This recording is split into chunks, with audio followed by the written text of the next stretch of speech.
We are Alrighty. on the air. On the air, as they say. Kind of like Goku, where he rides the little Nimbus. It's exactly like that. On the air, dude. Yeah. So we got Quinn this week, and you know he'll be talking from a fresh perspective. Still hasn't read ahead in the book. Have not, have not. We had some cool characters this time though, or some cool, some I like a little bit less, but well, yeah, we'll get into it. Um, but yeah, I'm excited for this one. I liked these two chapters. Cool, cool. So I've got the link out there, and it looks like we've already got people in the chat. Hey to 2 + 4 × 5 and Vale. Um, I think we'll have Greg and possibly Vic, and I don't know who else. Probably no one else, but you know, it's how these things go.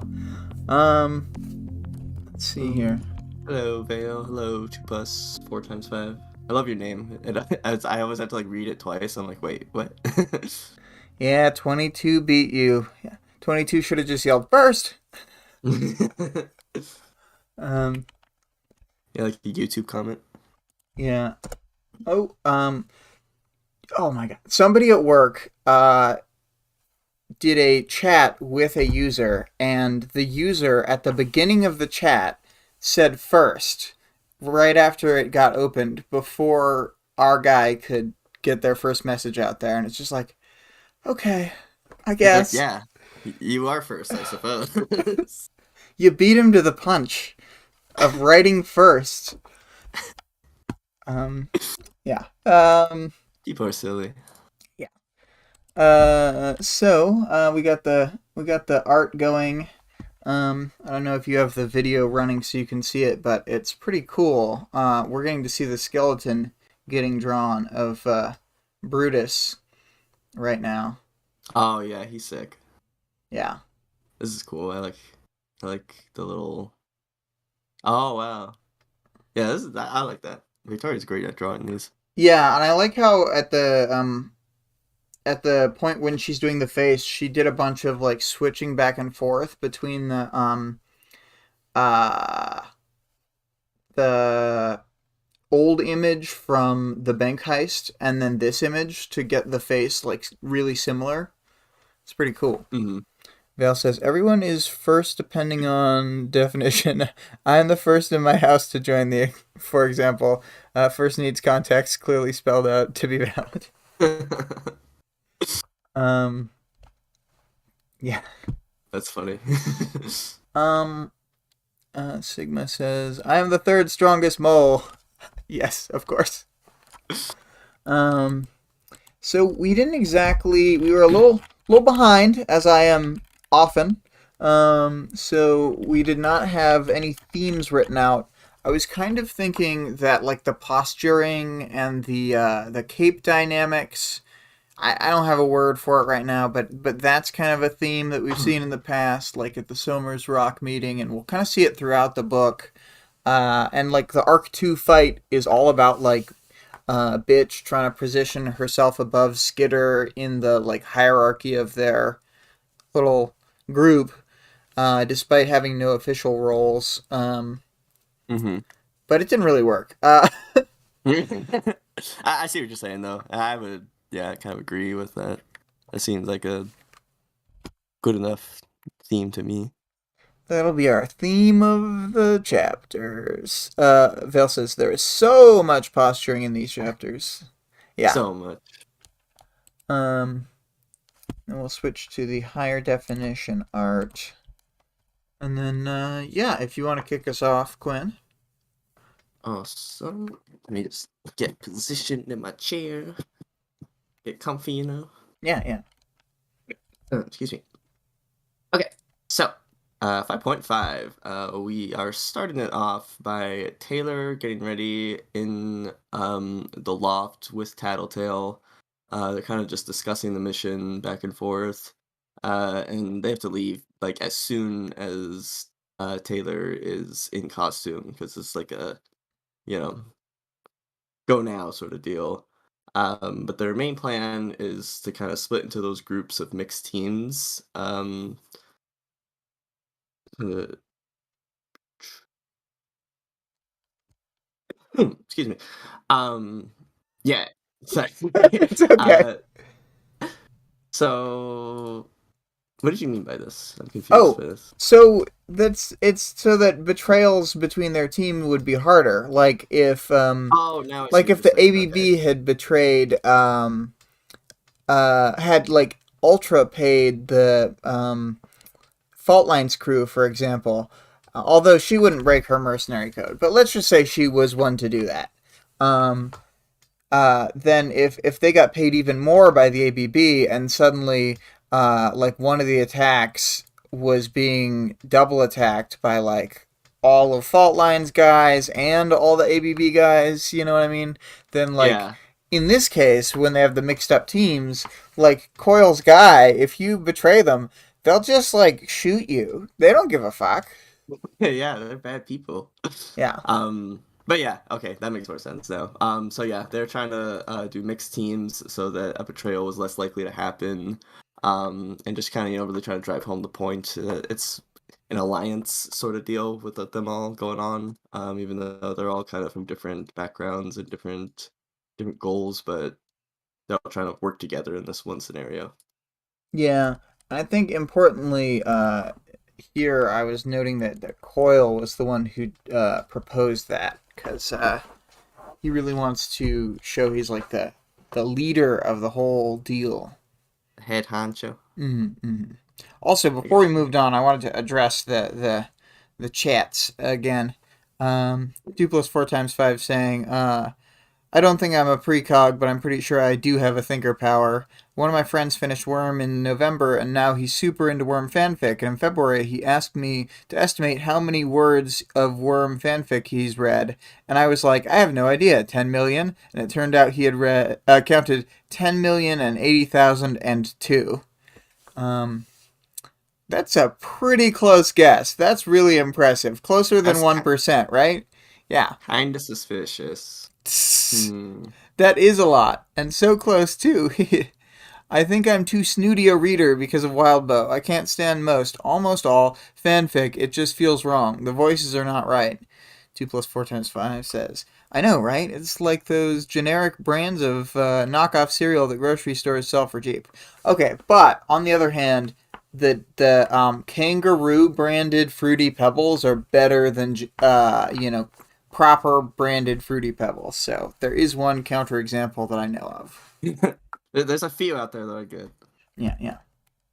I'll give you Um, that. I'll give you that. yeah, I mean that is a suspiciously close word count guess. I'm gonna take you at face value because you're such a helpful audience member. So we're just gonna go with it, even if Quinn clearly suspects these things.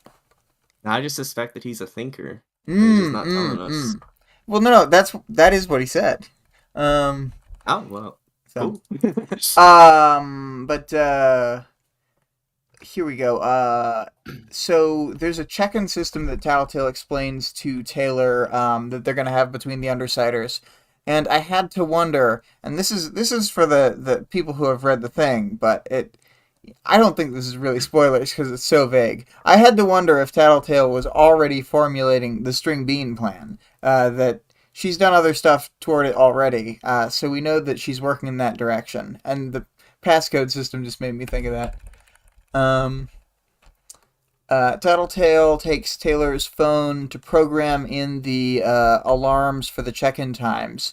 Tattletale's always doing this sort of invasion of privacy stuff, but in this case, it's super physical when she just yoinks the phone, and it's not that bad when she does it this time because she's doing it for like a good reason, and Taylor hasn't had the phone that long. But it becomes less defensible later on when she's just like refusing to learn what boundaries are. Oh, Tattletale, Oh, Tattletale. you silly girl. Okay, and then they kind of go into sort of their little code. Yeah, I pulled out a big quote here, so Yeah. Do you want me to just read the whole quote? yeah, I think so. Okay. Yeah, just for make more sense. So the whole quote is just two parts to it. The first part is simple. You give the other person's first letter of one of our names, the other person replies with the last. If it winds up being being a longer night, move on to other people we know. So if I said L, A, how would you respond to B? N. Exactly. The second part is color-based. When you're replying to a call, name an object that's a certain color. Think traffic lights. Green for go, everything's good. Yellow for warning, if you aren't sure about things. And then red for stop, need help. It lets you keep us informed without tipping off the capes that are with you. Which I think that's a pretty creative way to go about it. You can just be like, yeah, the green dumpster there is looking nice, and they'll just be like, oh, cool. Yeah.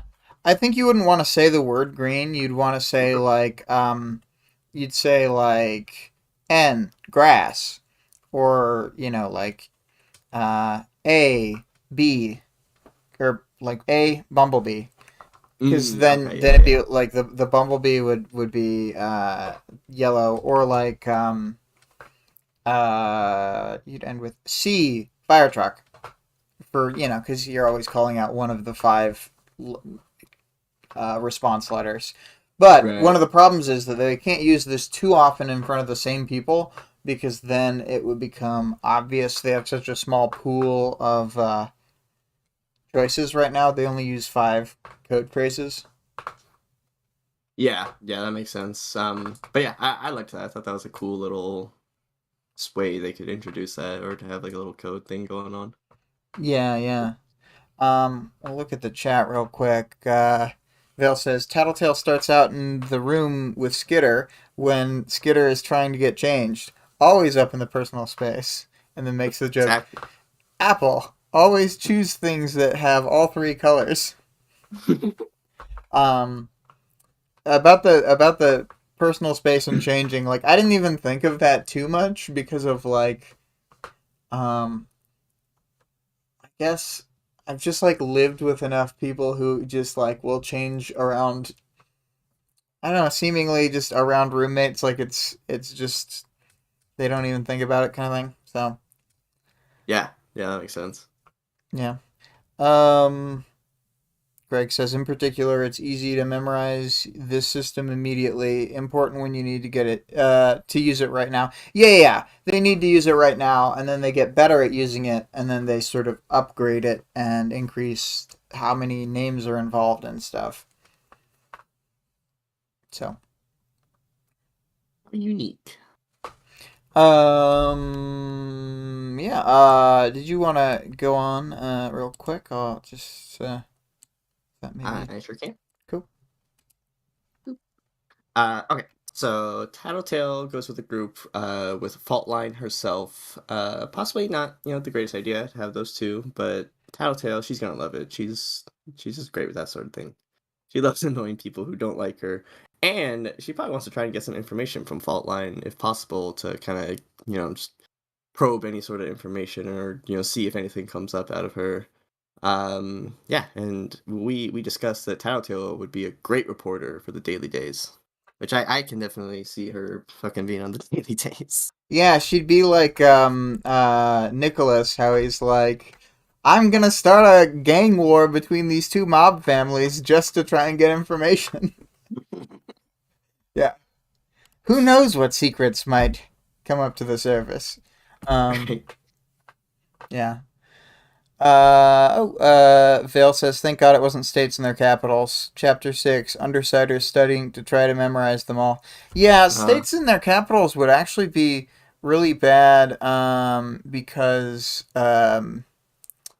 uh, it'd be clear what the responses generally were supposed to be, whereas, like, the letters that they're using, since people don't know their civilian names, then I think it's, like, pretty esoteric. You know what I mean? yeah, yeah, I would Yeah, agree. yeah. But yes, 50 of them would be too much. You just need a whole training montage. 2 plus 4 times 5 saying, one thing about this code system that threw me off was later in the book when they used one of Rachel's dog's names. It was like, wait, whose name starts with J and ends with S? Yeah. Um, classic Judas. But I think that probably threw me for a loop too, but I just don't remember it. Um, let's see here. But getting back to the thingy, another thing that Tattletale's looking forward to is watching some powers in action. As we recall, she can often learn more about someone's power from a few demonstrations than they can, like on their own. For instance, like Gru's power blocking radio waves and stuff, and something that we learn in like a couple chapters or arcs or whatever is that like Rachel's power can't heal dogs beyond like what they were like when she initially met them because she sort of takes in a pattern of what the dog is supposed to return to when she initially uses her power on them. So like that's why she can't heal dogs previous uh permanent injuries and stuff like uh Angelica's eye, for example. Okay. Um And then, yeah, so she is specifically interested in the faux shapeshifter, telling Taylor that the four-armed gorilla that they saw at Somer's Rock changes forms, but she's not sure how. And she also wants to see Trickster's power in action, but we don't know what his power is at all yet, I think. Yeah, Um, I don't think I've heard anything about his power yet. I mhm. don't remember it, so I would assume, I would hope not. Right, right, yeah. um, yeah, but so then we get sort of a casual mention that some of Coil's soldiers, sorry, and some people from Ye8 will be there as well.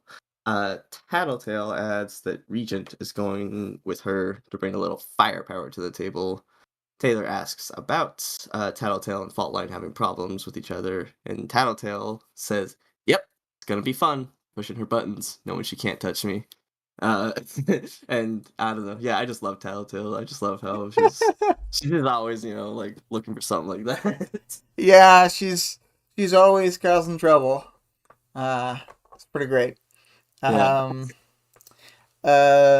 Gru is going with the third group mix, but we don't get any expanded explanation of who's in that set. Um, Brian asks if they're ready, and Taylor's finally finished pulling on her costume. It's been sprinkled in that she has to pull the costume inch by inch. And when she zips the back of the costume, then she and Tattletale exit the room. Brian's fully suited up except for his helmet, and he confirms with Taylor that she's ready for this. No, I admitted. Not entirely, but I'm pissed, and I think I'll be less okay in the long run if I don't go out and vent somehow. Greg says, she can't touch you now, Tattletale. Doesn't mean she won't remember later. Yeah. Tattletale lives in the moment. Yeah. She's just constantly singing that song Live in the Moment by, Yeah. what's her name? You know who I mean. Yeah. I know who you're talking about. um, but yeah, and then after that response, Brian has to consider for a moment, and then he kind of asks Taylor, will she be able to deal with bitch on her own? Taylor says, I'll manage somehow. Brian tells her not to show any weakness, and Taylor agrees. While they leave the loft, she has a thought that she and bitch might be more on the same page than they normally would be. She's off kilter and ready to Hulk out. Yeah. Yeah, which that makes sense for those two. Like I really like the dynamic between those two. I want to see kind of more of like Taylor's like animalistic side and more of bitch's just like quote unquote normal side. Yeah, yeah. Well, they they really are the two like angriest members of the group and the most likely to just resort to violence right away. Like Hmm. even from the start, there's no time when that's not the case. Yeah. Um. Oh, 2 + 4 × 5 is saying, imagine if Tattletale somehow decided to not push Faultline's buttons for the entire mission. Wouldn't that seem more suspicious? Might as well screw with her while she can get away with it. Um, That's facts. Greg says, oh yeah, it's a full-on school bullies situation. It's when they're not bothering you that you should be most concerned. Yeah. So Taylor masks up before they go outside, and they get into a generic van that they have parked out there, breaking the sight line from the street. The other two that are in the van, oops, with the dogs, or the other two are in the van with the dogs. Regent warmly welcomes Taylor with a thoughtful nickname, to which Taylor replies, "You can call me Skitter. I won't mind." That's all right. Clearly a good friend to his teammates. Because Vic's not in the audience, I had to add some flourish to Regent. Of course.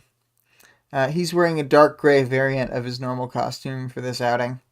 Um, I'd say that uh, I said Taylor masks up, and then I'm gonna go with the Skitter from now on. But Skitter is able to brush off Regent's comments pretty well. It's almost like she's got a thicker skin when wearing her costume. It's like some sort of metaphor. Huh. Oh, Now ain't that something? yeah, yeah. Pretty cool. Um. Oh, sorry, we were gonna say something. No, I was just mumbling about how it's pretty cool. Pretty cool. Yeah, but then bitch just silently stares at Skitter so intensely that she looks away and gives up hope that they're actually more aligned than usual, given her current state of mind. Skitter has to quickly choose if she sits next to or across from bitch and the dogs. She opts to sit across from bitch, just trying to do her best not to piss her off before the mission event starts. Yeah, and I remember reading when I was reading this chapter, I saw that part. I was like, that's a really shitty situation because she either sits next to her or across from her, and either way, I was like, it's gonna kind of suck. But She made the right choice, though, I think, because the dogs would have gotten big and she would have had to scoot across to the seat she was in anyway. And uh-huh, that would have looked. She would have looked like shit. it would have been like a power move. She'd be like, get out of my seat next to me, and she'd be like, oh, okay. Yeah. So this she made the right call in the moment. Yeah. Um, Gru's driving with Tattletale in the other front seat. She calls back to the others that they'll get the first drop off and have to move pretty quickly to get to the meetup on time.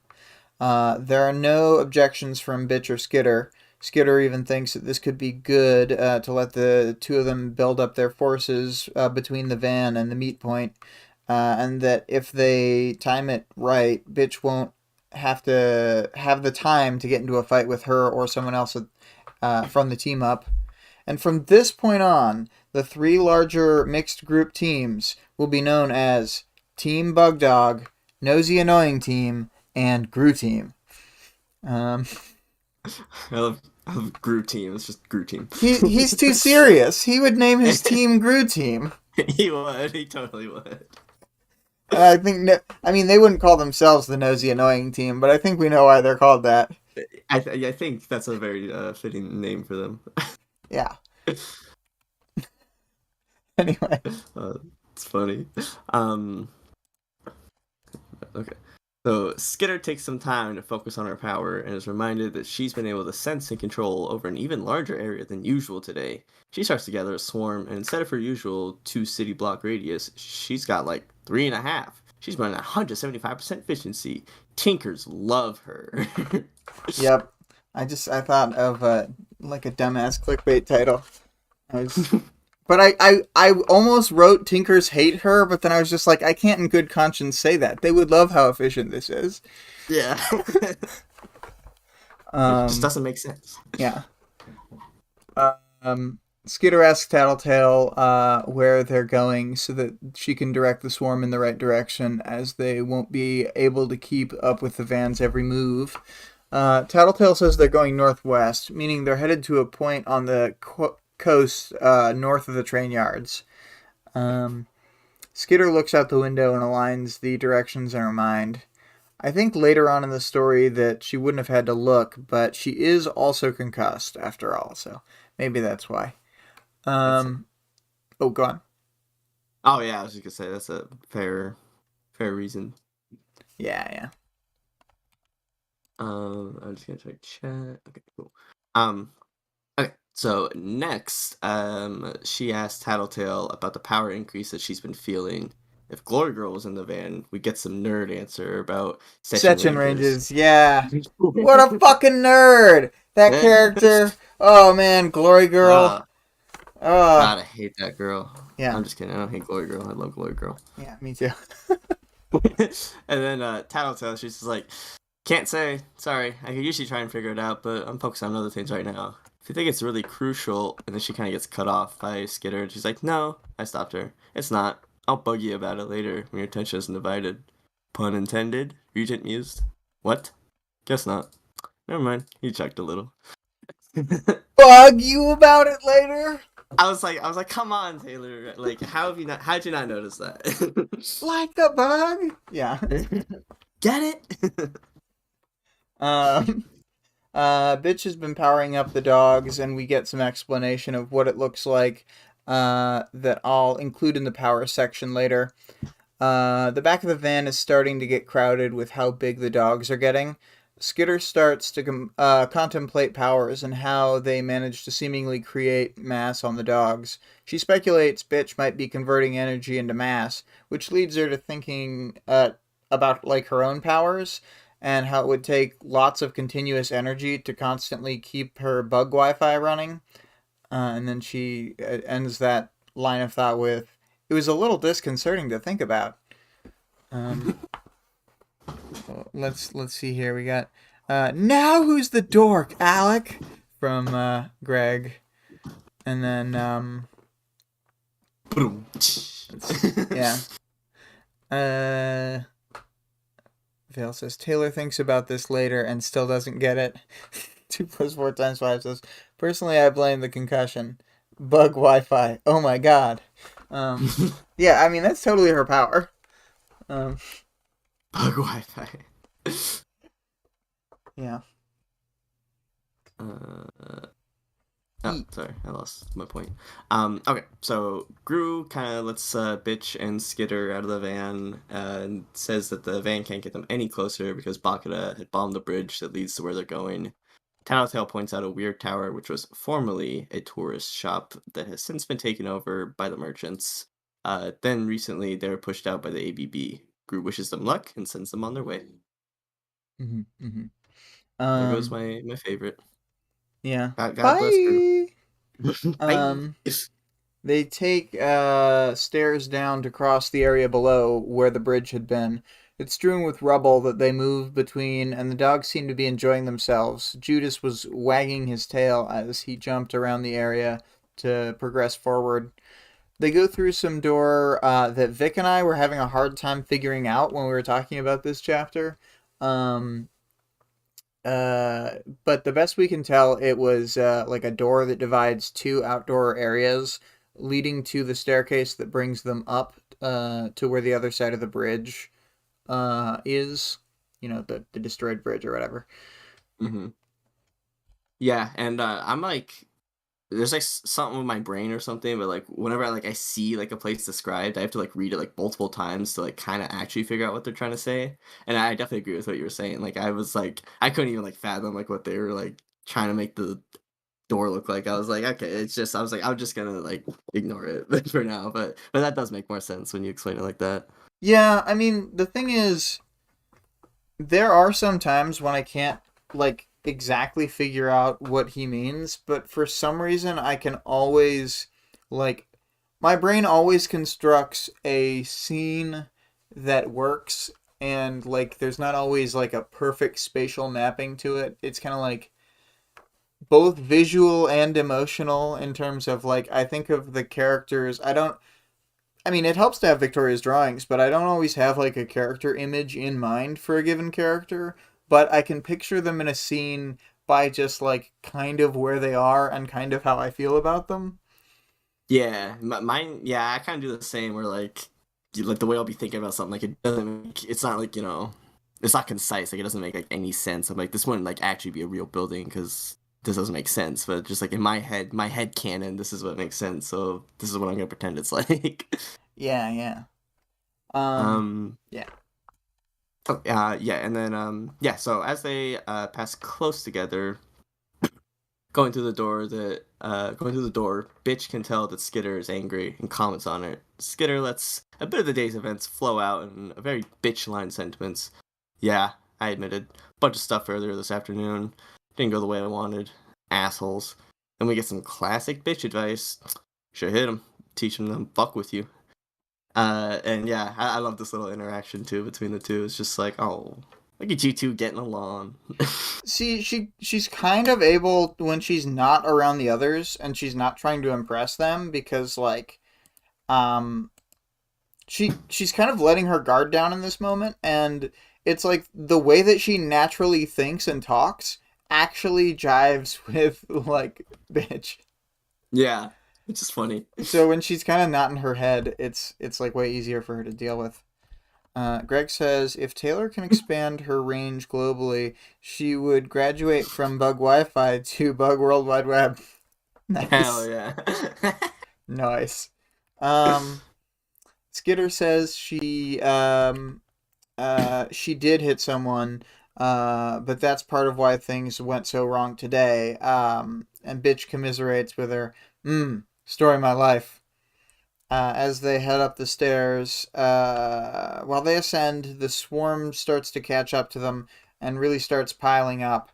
Skitter is determined to never get caught off guard like she was when they were at the storage lockers again. And I just pulled out a whole paragraph here. We got another boom, but this time with a web as the last thing. Boom. Spider-Man web. Mm-hmm, mm-hmm. Okay, yeah, and I'll just go ahead and read this little paragraph.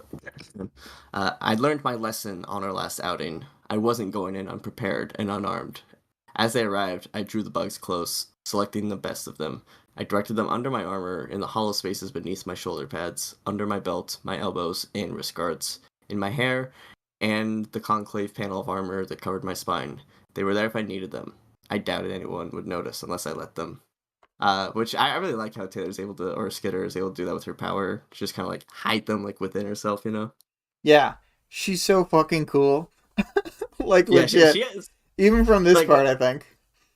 yeah, because like when I first like learned about her power, I was like, oh, bugs. Like I was like, nothing wrong with bugs, but I was just like, oh, great, that sounds cool, you know, kind of dogging on her. But then as I've like read it more, I'm like, okay, she actually does some pretty cool shit with the bugs, so I like this now. And the thing is that like she's just getting started.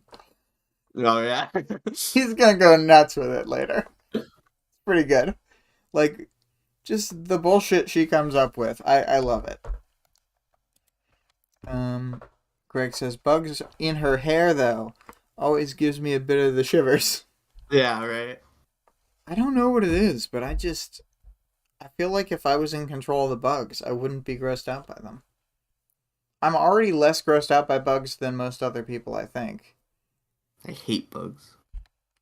2 + 4 × 5 says, when I read this for the first time, I was like, ew, bugs on skin. But then I remembered that she can sense exactly where each bug is, so it's basically just extra sensory input on her body.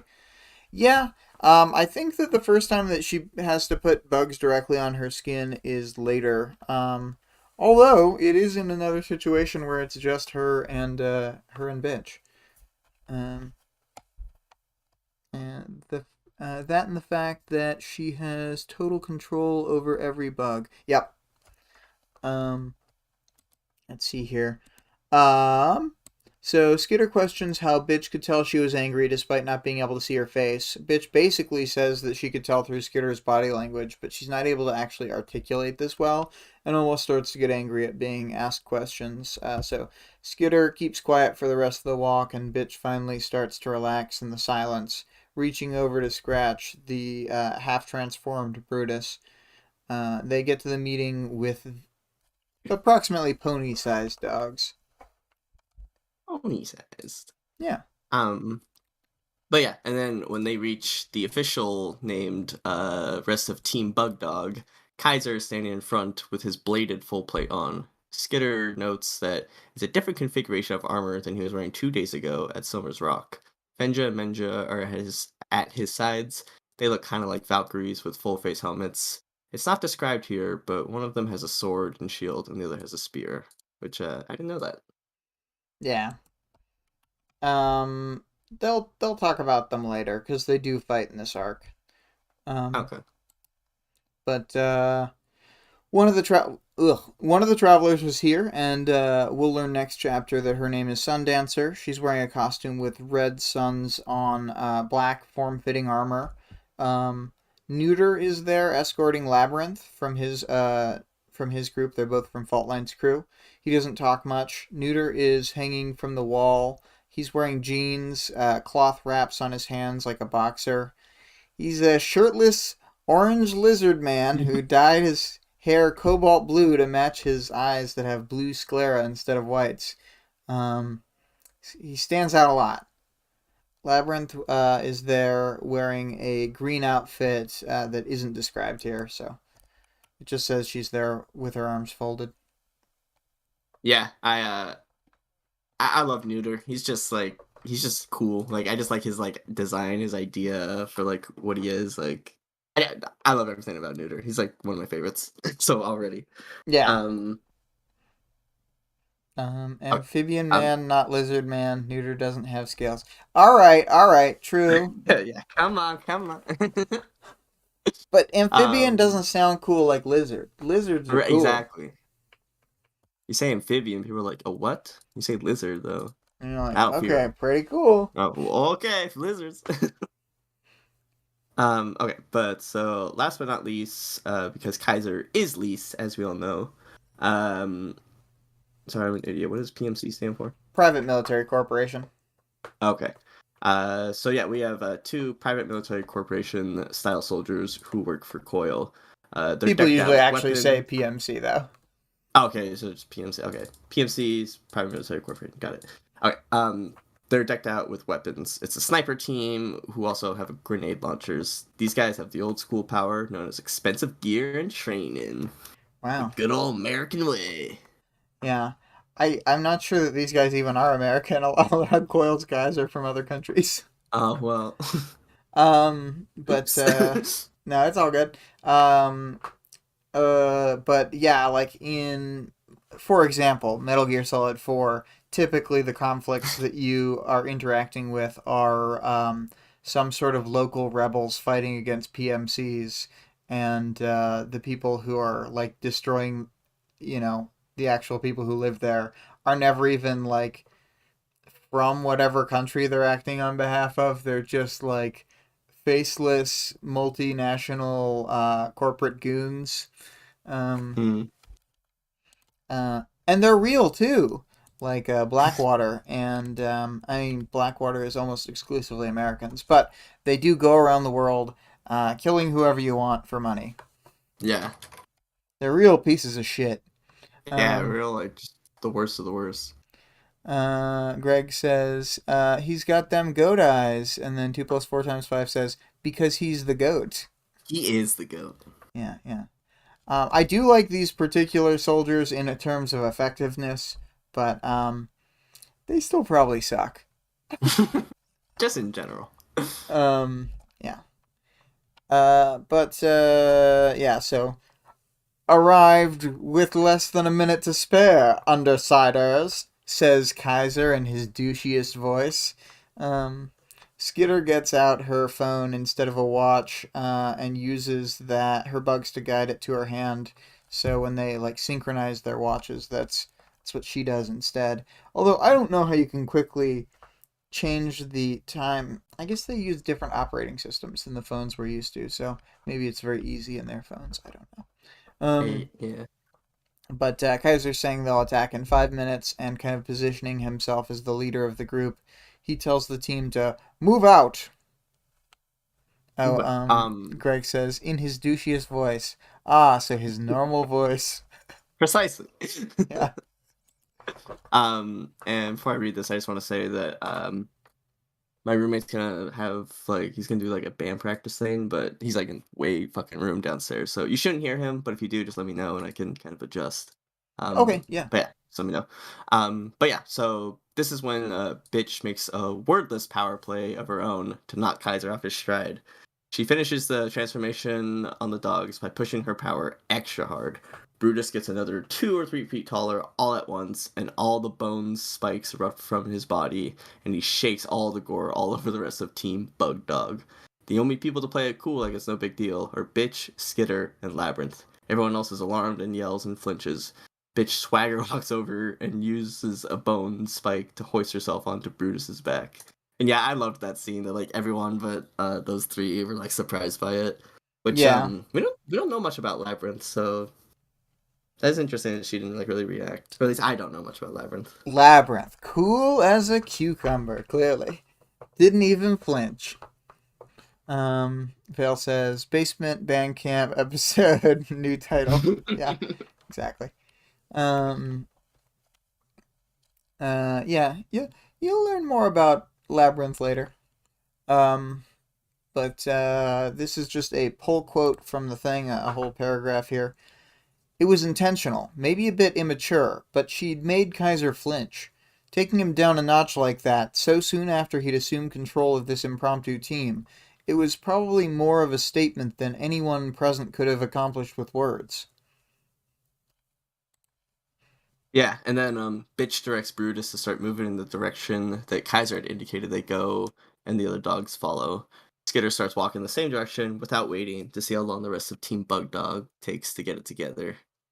Yeah. Total just like power move on both their parts, and I love it. Oh yeah, for sure, for sure. So, yeah, let's do some final chapter thoughts and whatever. Pretty short, but another good one. And it shows how the chapters are getting longer because compared to the arc 1 and 2 chapters, this is like much longer than them, but it feels short compared to the ones that were just earlier. Yeah, I was gonna say, I was like, it's like shorter, but it doesn't like feel like as short as it was when I was like first reading them. I was like, oh, it's over. Okay. Yeah. The book kind of like it's always gradually increasing if you were to do like a trend line, but it's very variable from chapter to chapter how long they'll be. So it makes it not feel as there's no sudden dramatic increase in length, I don't think. There's just a Right. couple really long chapters that are out of place for where they are, but yeah. Um, Yeah. 2 plus 4 times 5 says maybe it's partly because of the tension. Yeah. Um, there's a I lot can see of that. yeah, tension to really make the chapter feel like a good length. And it doesn't overstay its welcome either.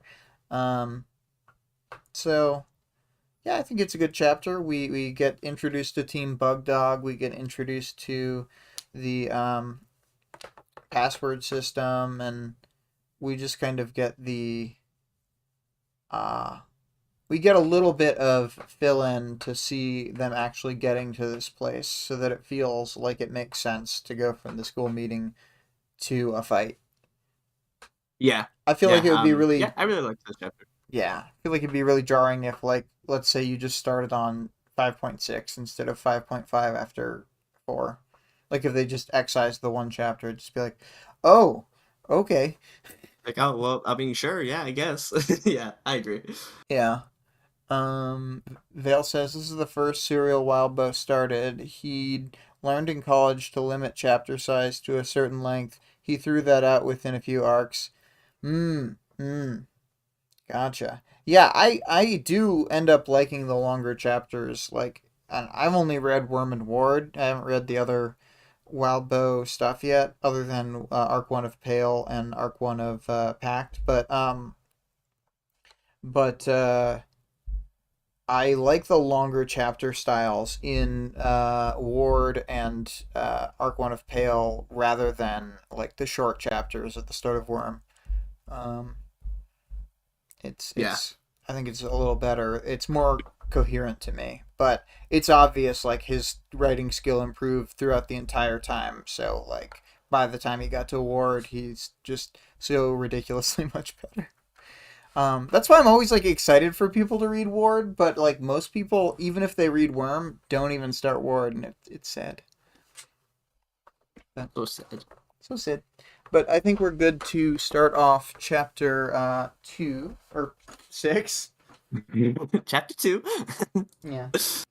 um, yeah, but not chapter 2, chapter 6. On reflection, Skitter thinks that Bitch's power play increased the tensions between them and the rest of Team Bug Dog. Not just them and the three EA8. She was a little worried that this might turn the group against them later if there's an intergroup conflict, so she tries to engage the lone traveler in a conversation. So here we get our art change, and we'll do the speed draw. The dog wanted out and then immediately back in, so I had to get up twice. Sorry about that. As they do. Yeah. And then on the chat we got, yeah, he was like, wait, why am I, or, yeah, this would be Wildbow going, wait, why am I limiting myself to arbitrary guidelines based on other web serials? I should just write however much feels right for each chapter. Vale says, I started a Ward book club with a couple friends, semi-inspired by what you are doing here. We are covering more random amounts weekly, so but it's so excellent.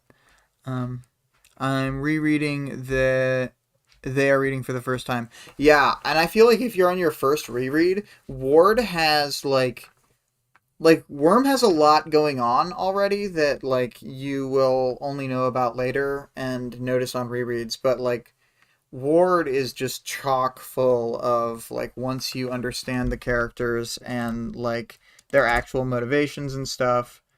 Um I don't know, it's just very rich. It's clear that he knew what he wanted the characters to be like from the start. So it's good.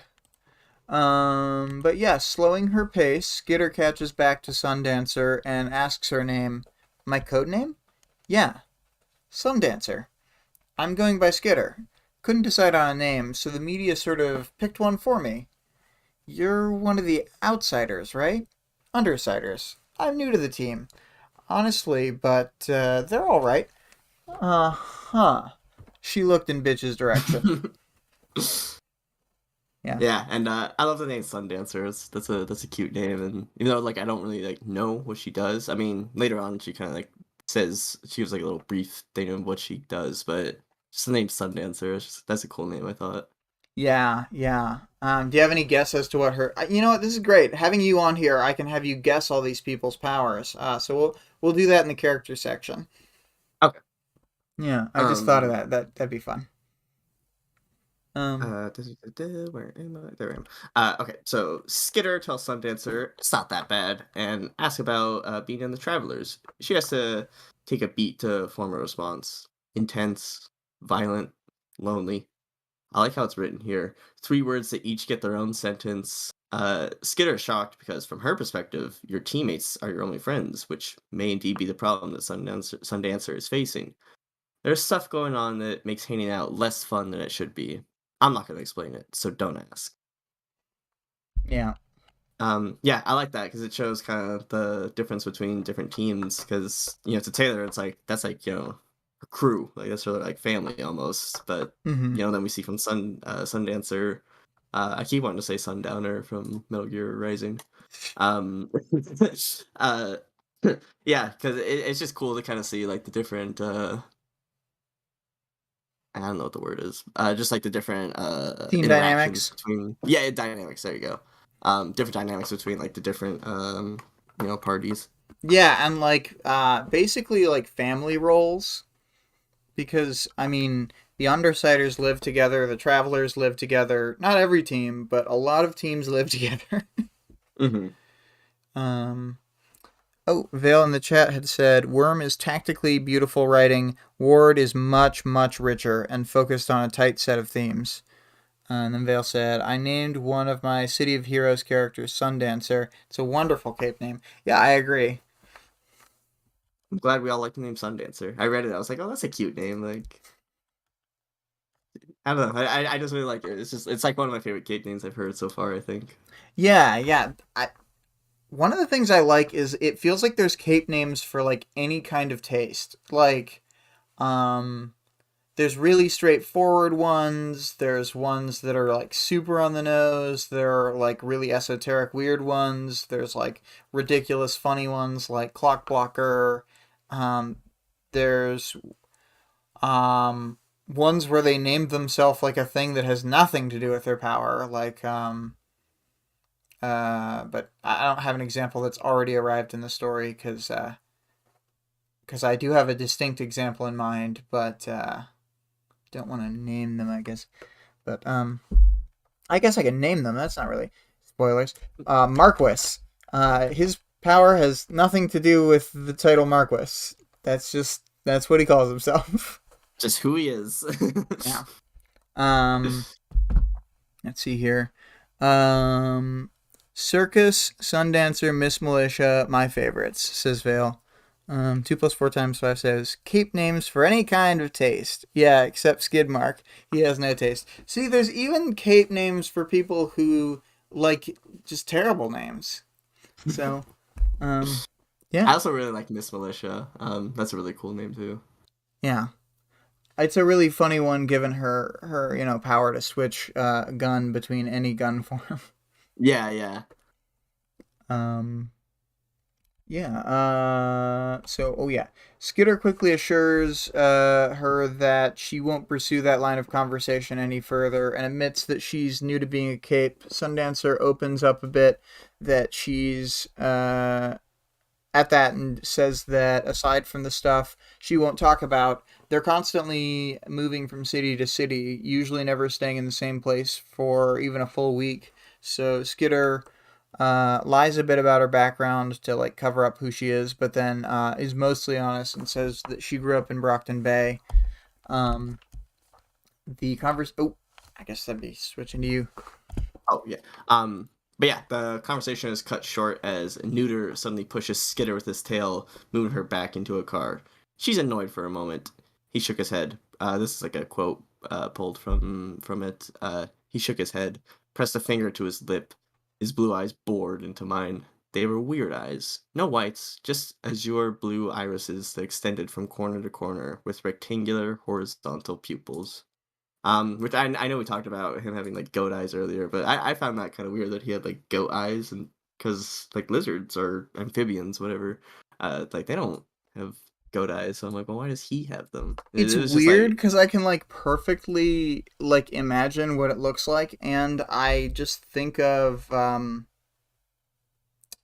the character from Hunter x Hunter, the Chimera Ant who can turn into invisible. Um, that character design, but orange, is just how I think of Neuter. I know it's probably different than that, but it's it's exactly what I think every time. Um, yeah, that makes sense. yeah. Skitter looks back, and everyone else is taking cover, ducking into alleyways, bitch darting the dogs behind a building. And there are 3 ABB members crossing the street, talking. They all have weapons, and Taylor realizes the warehouse behind them is the building they're looking for. Greg says, Meliaron. Do they call him a shorter name later? I remembered it being easier for me to say his name, and I am a dummy who's bad at saying names. So Meliaron. Meliaron. You're wrong. Yeah, he rules. He's the best. Be cool. I love Hunter x Hunter, but I can't remember everybody's name.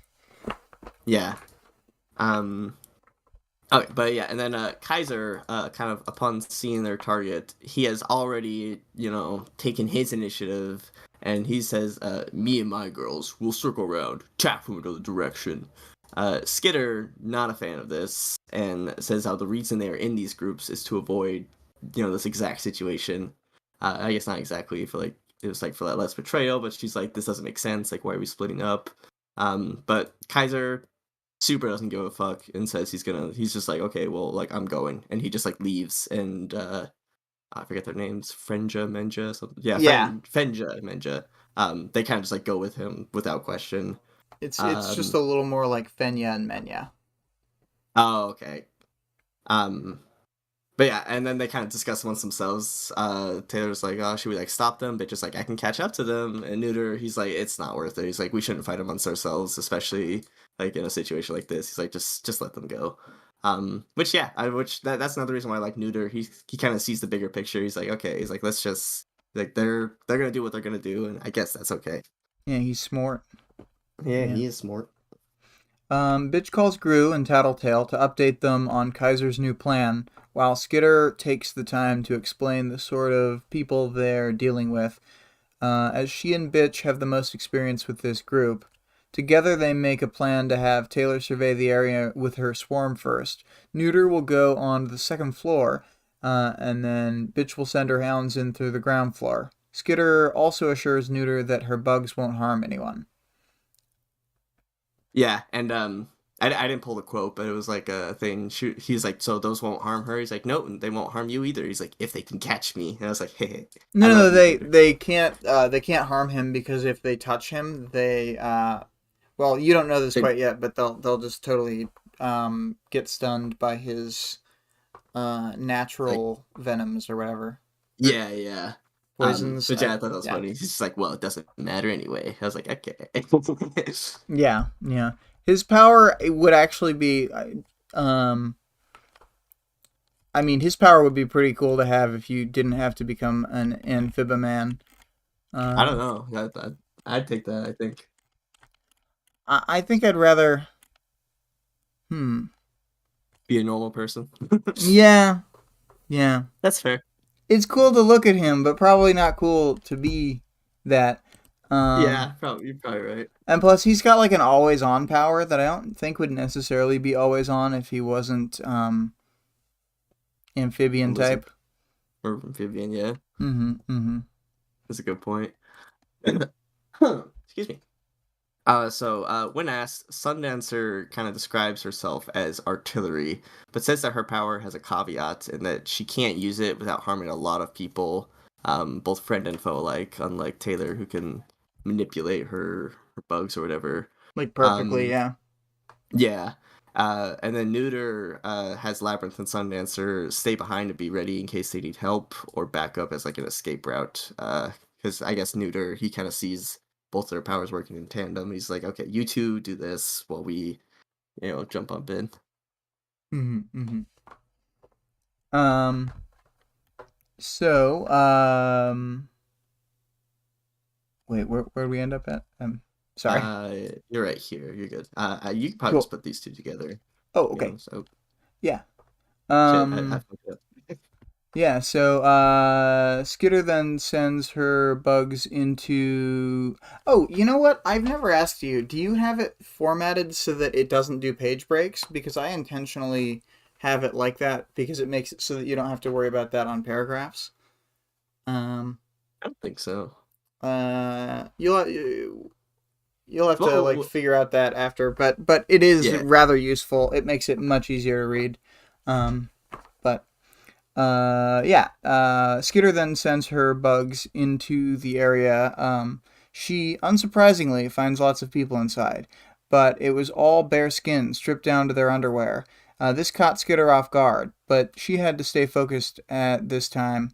Skitter tries to narrow her bug's senses for mainly plastic and metal, stuff that Bakudo would be using, and she had come across two dome shaped bulges on either side that led to the second floor. They were plastic and metal, and yeah, that's what she was looking for.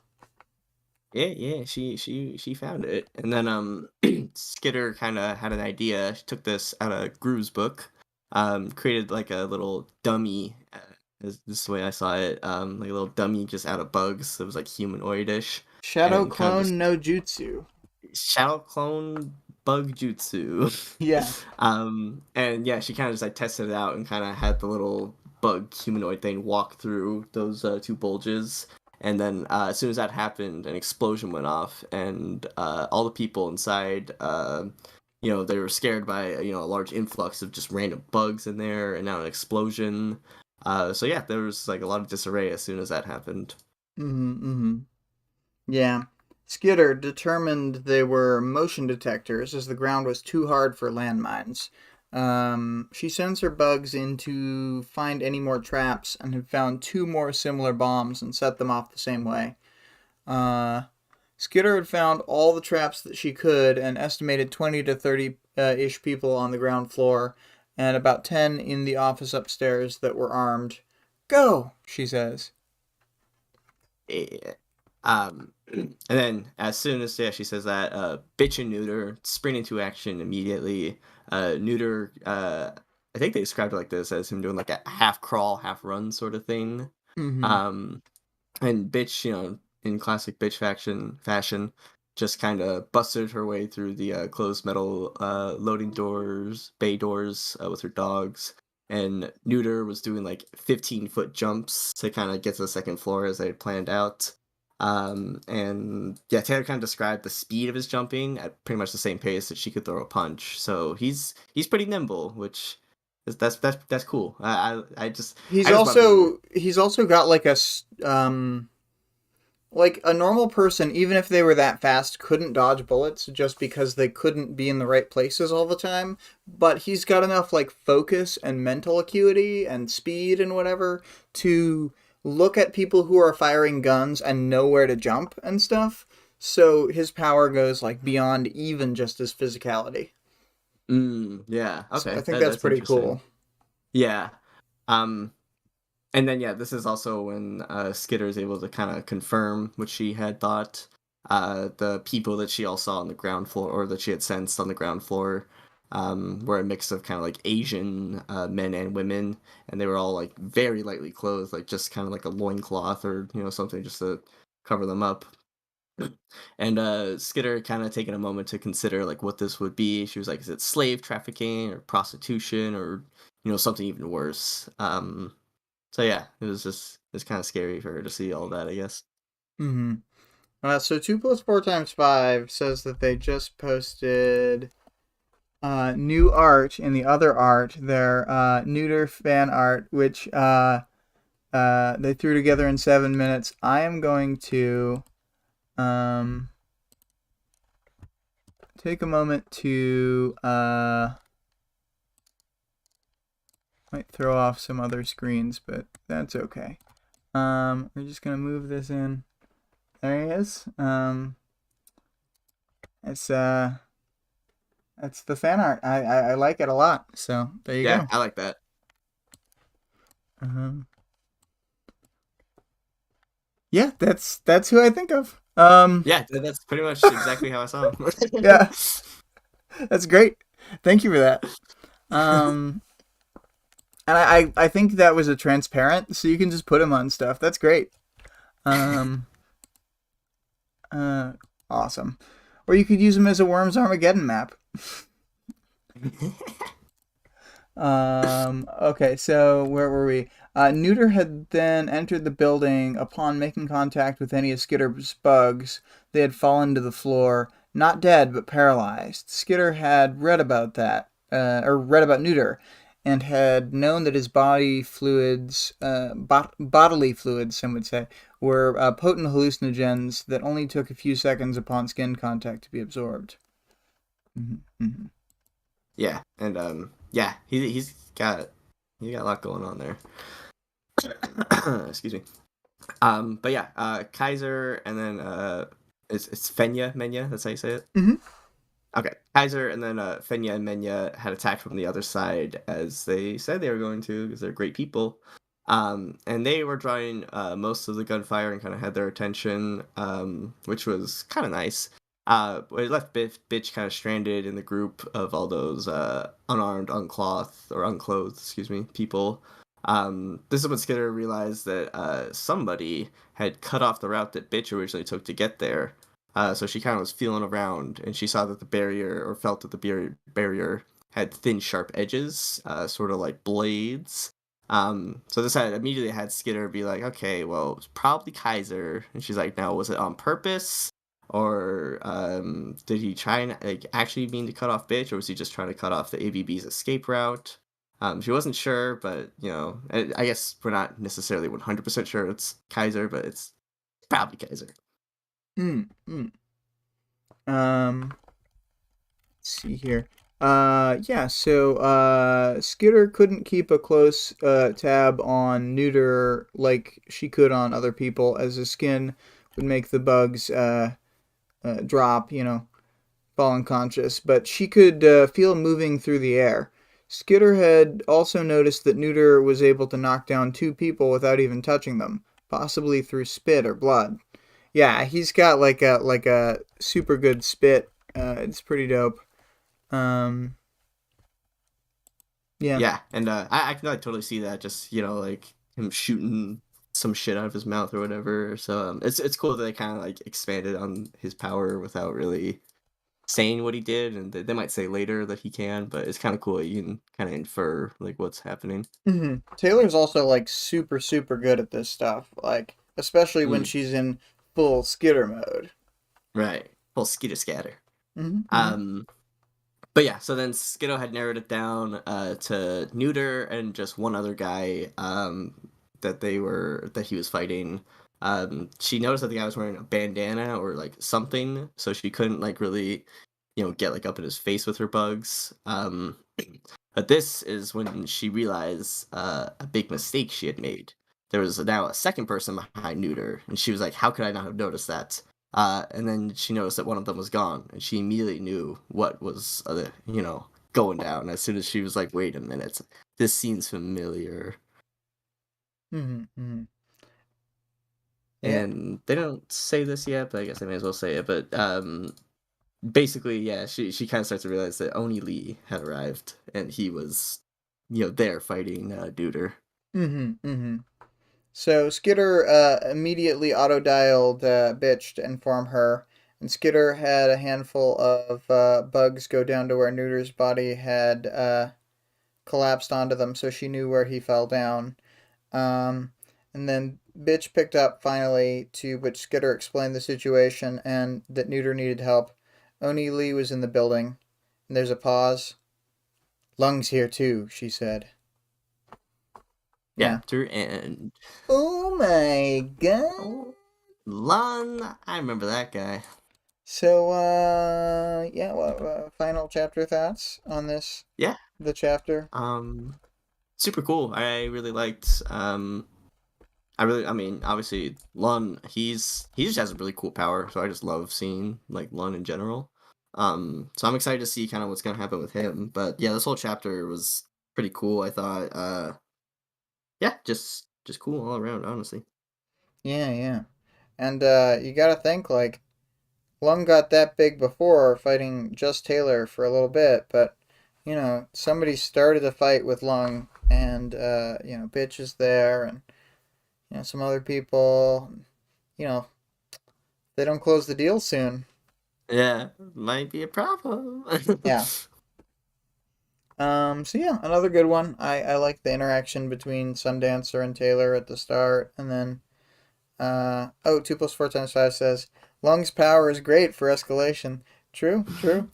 Um,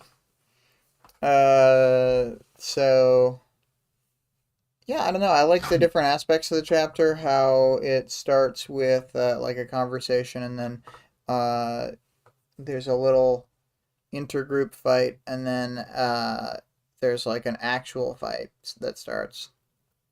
Yeah, Yeah. yeah, good chapter all around. Cool to meet Neuter and just see like his power in action a little bit more. Mm-hmm. Um, yeah, Yeah. All right, so for the characters section, we didn't really write a lot on all these people, but we can talk about them a little bit.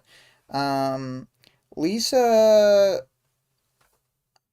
distracted because of what they're doing, but just very I don't know. It seems like she's like oddly not worried about Taylor in this moment, and Brian was taking the right amount of worry about Taylor, and that Lisa was kind of off-brand in how like kind of reckless she's being, letting Taylor go alone with bitch. But maybe she thinks it'll really help her grow as a cape. yeah, yeah. That was definitely something I noticed about Lisa. She wasn't like as like Attentive. concerned or yeah, yeah, exactly. And then even when she was like Taylor was like, my power feels like a lot stronger today. And she's like, I don't know. She's like, I'm not really thinking about it. She's like, you think I should, I can, but like I got other shit going on. So She's got to save up her juice, her yeah, brain juice. that's fucking brain juice. Well, she gets thinker headaches if she uses her power too much. Oh, those gotta hurt, huh? Yeah, yeah. And like medicine doesn't work on them. So, um, yeah, we'll move on to Brian. His I like that his cape outfit is basically just like a regular outfit that someone might wear, uh, plus a creepy helmet, so he can wear all but the helmet and still be Brian. And then he's Gru the second he's got the helmet on. You know. Yeah, and I mean, if he like needed to, I feel like he could like switch between. He could just like take the helmet off and just kind of act like a just a normal dude or something Yeah, if he just ever roll it needed behind to. a trash can. Yeah, exactly. Just look like a normal ass dude stalking around at night. Well, this is the Um, daytime actually. oh, was this midday? Yeah. Oh, that's interesting. Duh, duh, duh. But yeah, I don't. Brian, he didn't say a whole lot, do a whole lot, so I don't really have a whole lot to say about him. Greg says he can't be Clark Kent. Clark Kent wears glasses. Vale says like thinker headaches are a big deal. Everyone gets headaches when they use hyperlogic thinker abilities.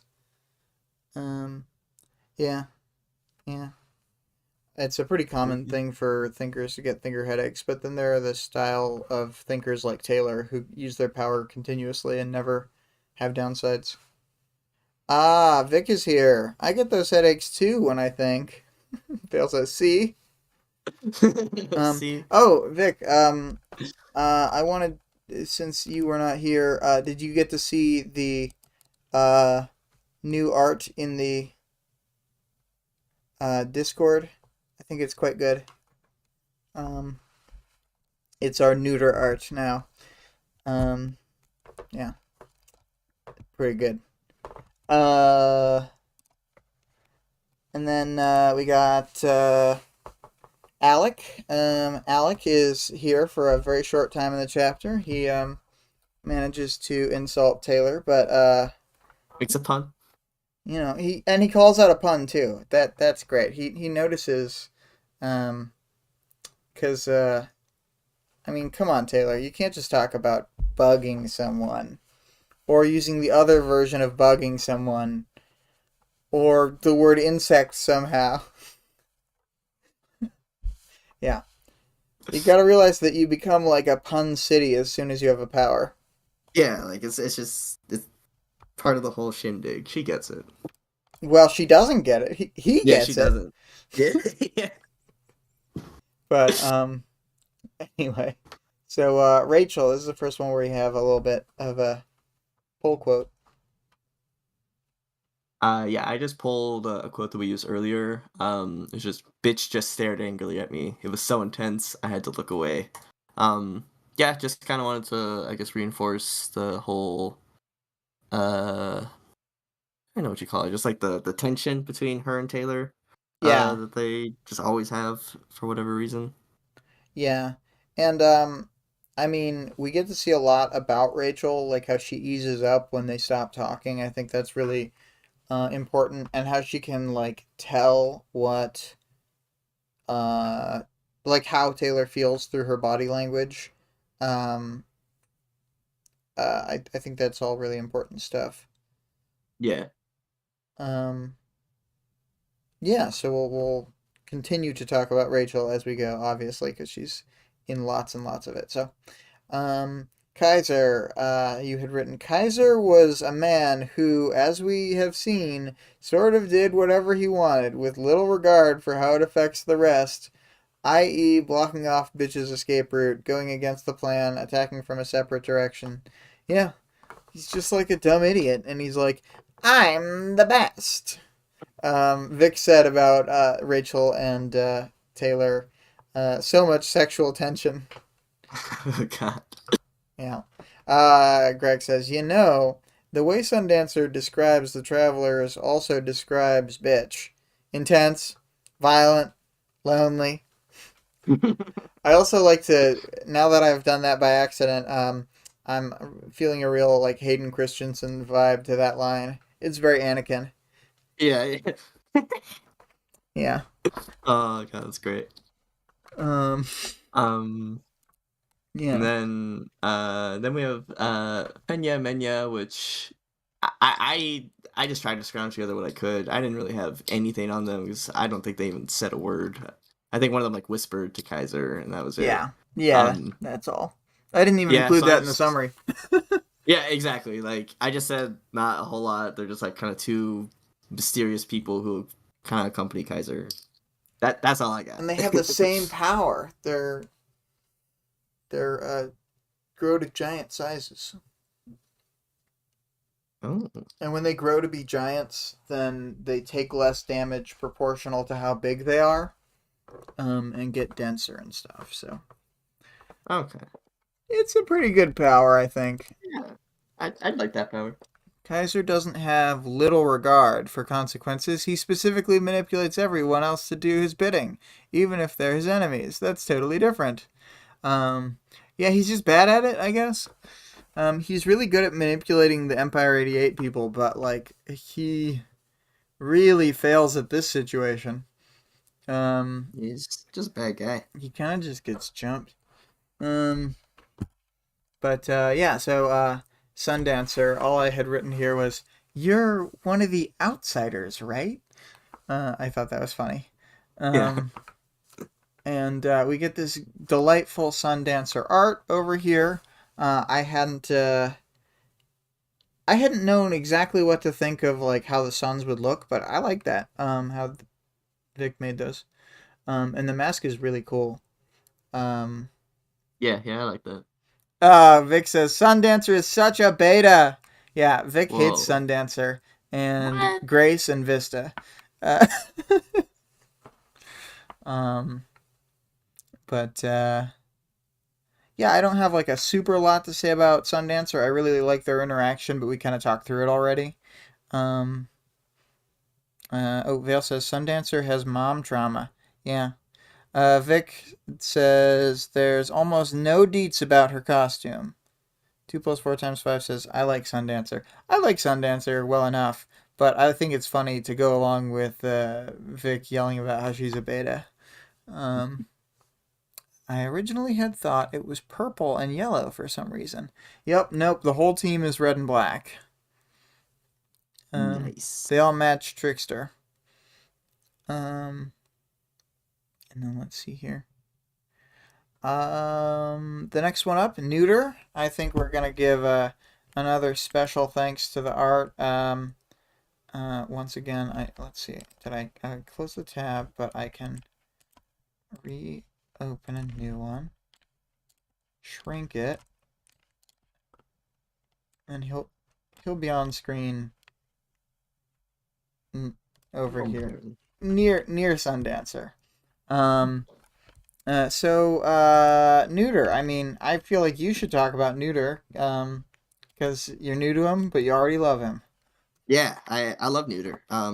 He, as we were saying, he's both like he's smart and like how are you describing it? Like he wouldn't be able to like normally move the way he could, but because he's like very intelligent and like how he uses it, and he's definitely like more of a thinker, not like a thinker, but an actual thinker.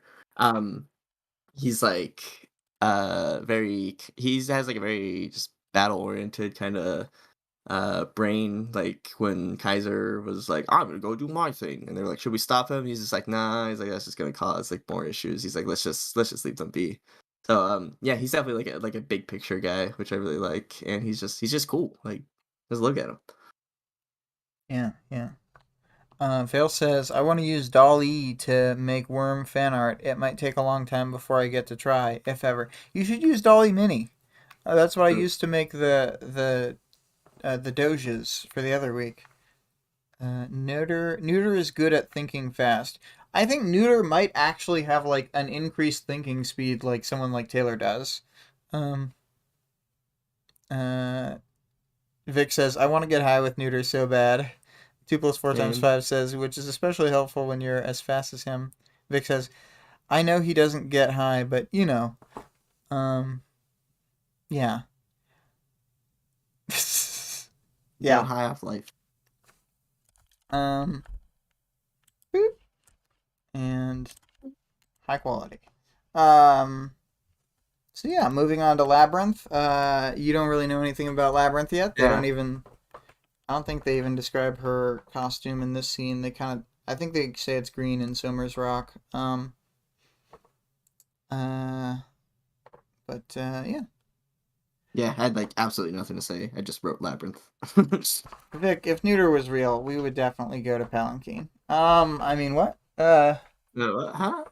Uh, powers, knowledge, and world building. I think we can move to that. Oh Yeah. yeah, you still have to guess everybody's powers. Oh yeah. Okay. So, Who do I not know? basically Sundancer and Labyrinth right now.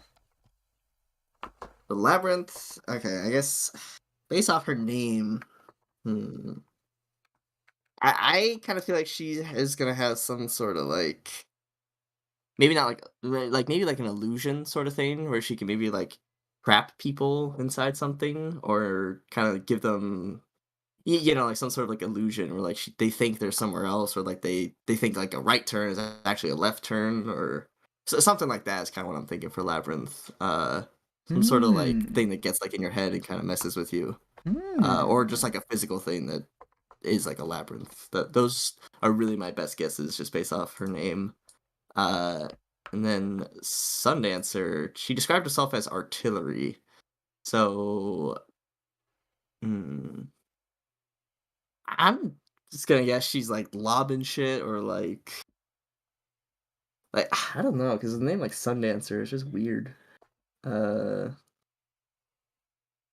I guess maybe she's like some sort of like not like fire, but like some sort of like fire slash like explosion sort of deal where she can like hang back.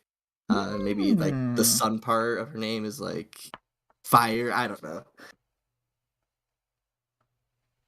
Good guesses. Good guesses. Mm, okay.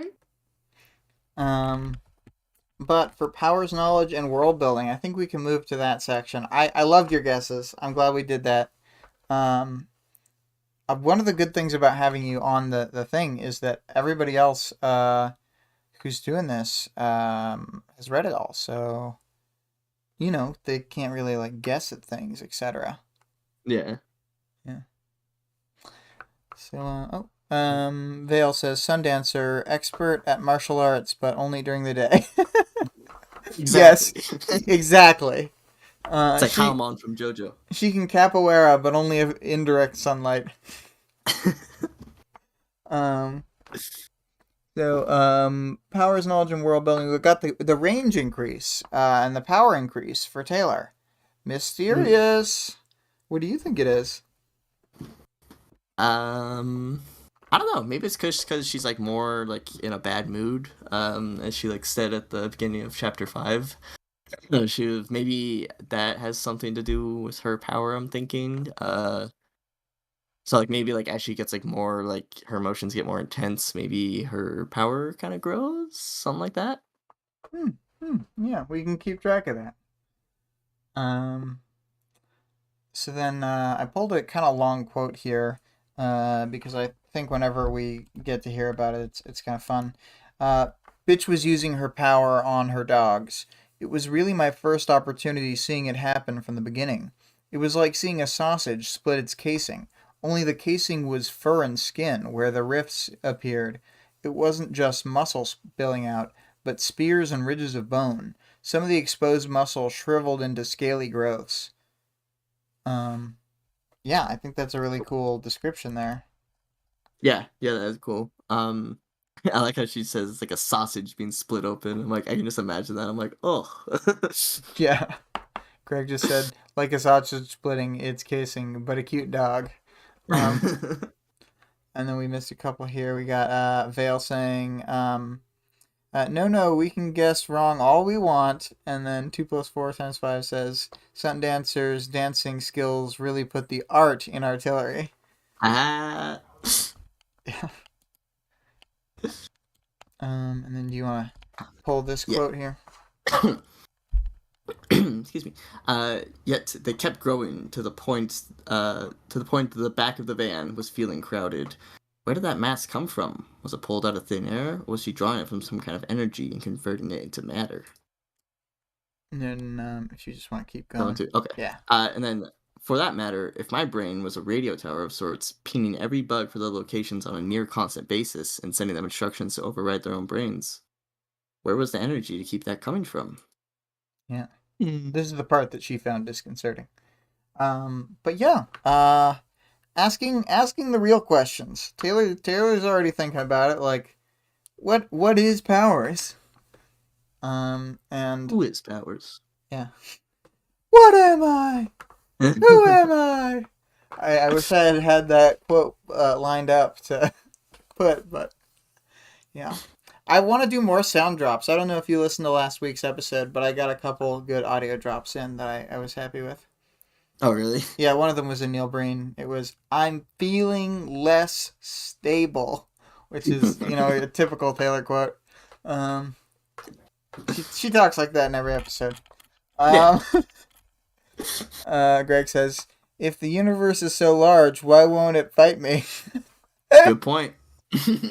Yeah, yeah.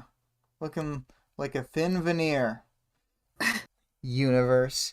I wanted to open up to any other thoughts you had on the powers, knowledge, and world building. I kind of thought there was a lot here. We just didn't write that much.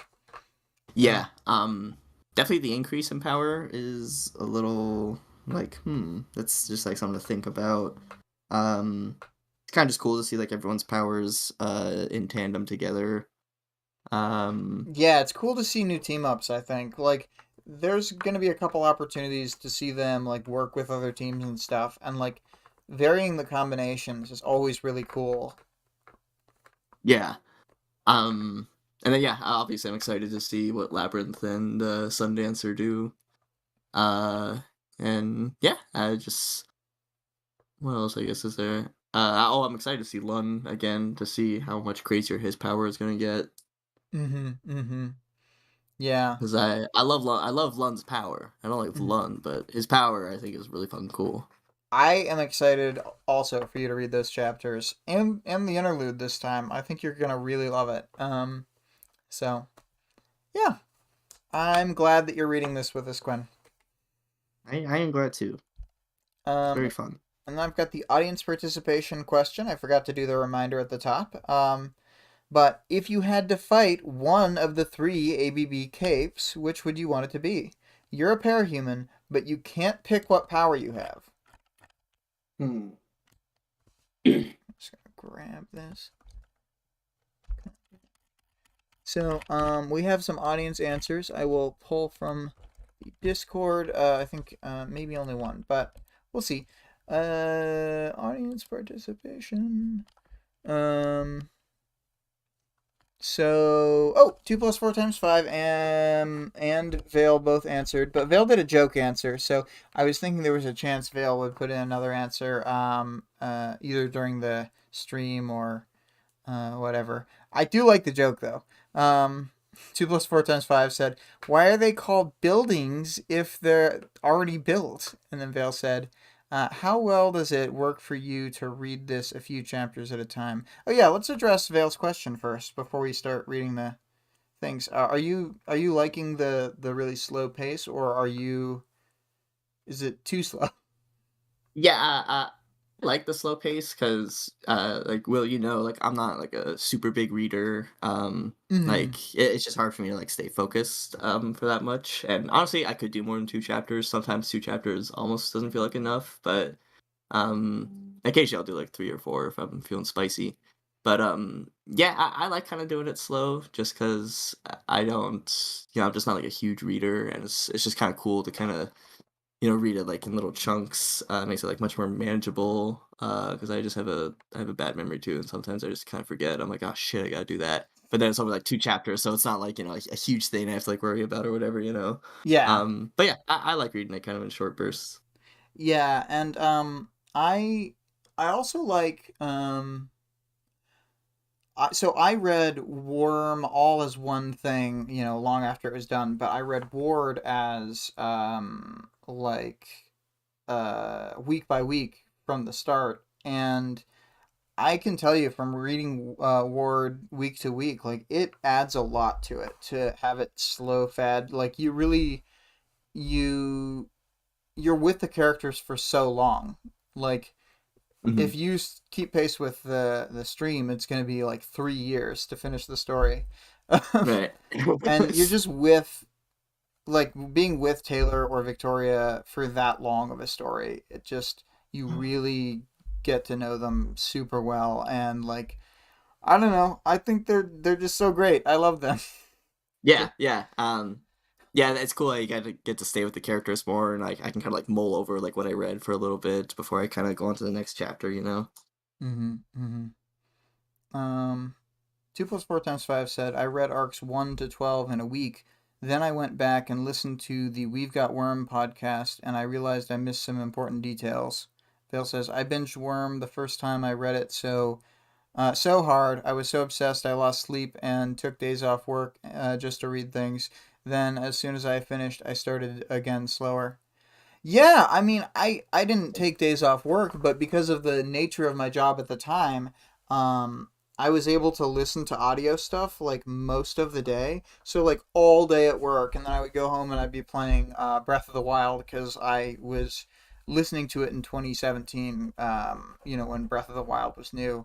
Um, so like I did all this like work and at home while gaming, like listening to it. I was just like couldn't stop. I loved it, and I really burned through it. But I don't regret it. It was great. I felt like great doing that. But Yeah. I'm glad that people get the chance to slow pace it and fall in love with it, because most people don't go back and read it. Like I have read it a whole bunch of times, like a ridiculous amount of times, but I don't think most people do that. Yeah. Yeah. Um let's see here. Okay, so getting to the answers about which ABB you'd want to fight. Uh, 2 plus 4 times 5 says Lung is practically unstoppable unless you hit him, or unless you nail him with a one-hit KO within the first second of the fight, and that's hard to pull off. And Bakuto would delete me before I could even touch her by using bomb that instantly replaces the surrounding air with searing hot neurotoxin gas or some shit. Um, so, I'd probably have to go with Oni Lee because he's basically a self replicating horde of teleporting ninjas. So maybe I'd be able to scare him off if I had a decent AoE power. Then Vale's joke answer before was Bakata, due to the lack of toes, is the easiest to defeat. Um, Vale says slow pace read is much better. Yeah, yeah. I'm liking this. I'm liking really digging into each chapter and stuff. It's fun. Like um even when I listen to like We've Got Worm, like they're doing it at a much higher level, so they're not talking about the individual dialogue lines and stuff. And I feel like there's so much like good stuff in here that I want to talk about it all. Yeah.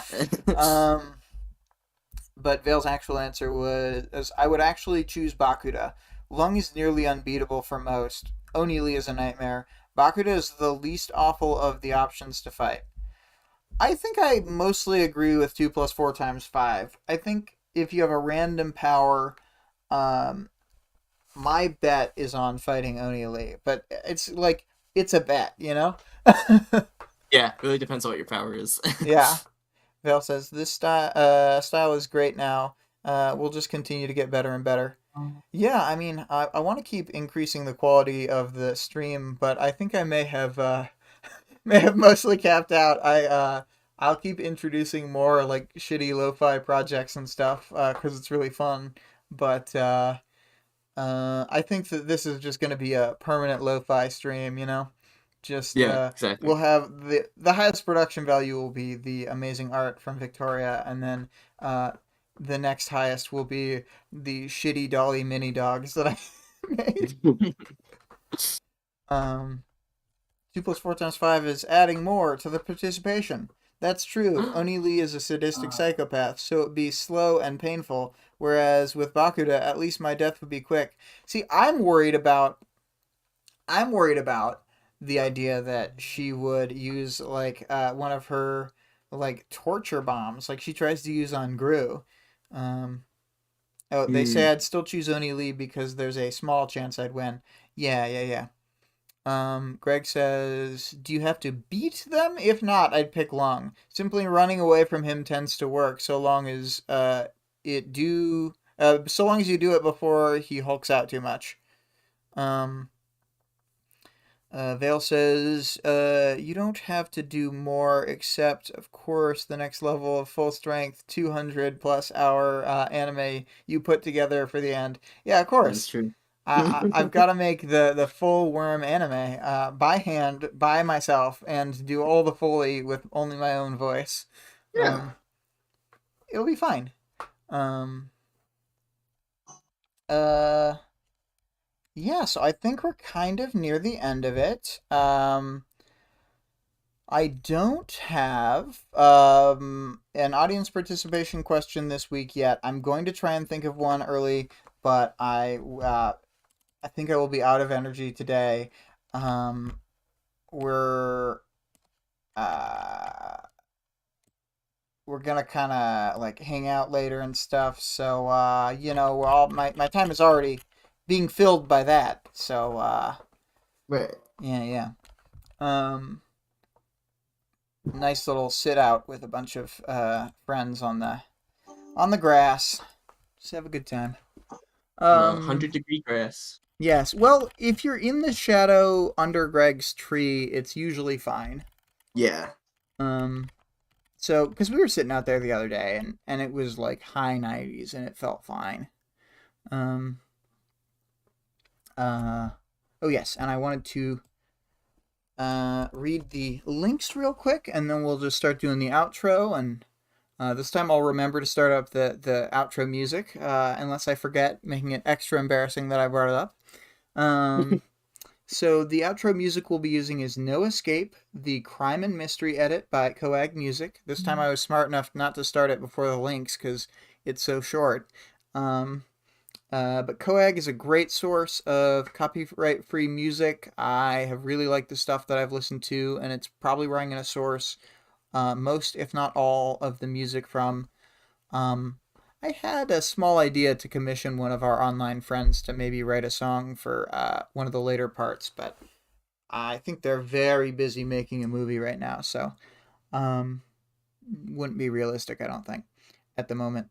But let's see here. Then the author of the work being discussed can be supported on Patreon at patreon.com/wildbow. The full text of the work is available for free online at parahumans.wordpress.com. And there is also a full fan-made audiobook, which is what we use for the audiobook listen each week, of the entire work at audioworm.rain-online.org. That's one of the ones where you might want to just grab the link from the description instead. So let's start up that spooky, spooky music. All right. Do you have any final things to say, Quinn? I don't think so. Just that it was nice to be on, and it was nice to talk to everybody. Cool, cool, cool, cool. Well, 2 plus 4 times 5 says random idea of the audience participation question.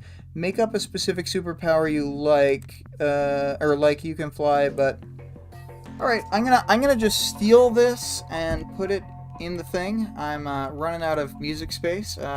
Goodbye all. Goodbye Vale. Goodbye 2 plus 4 times Bye, 5 and everybody. Greg and Quinn. And thank you very much, Quinn, for being on the stream. And stream ended.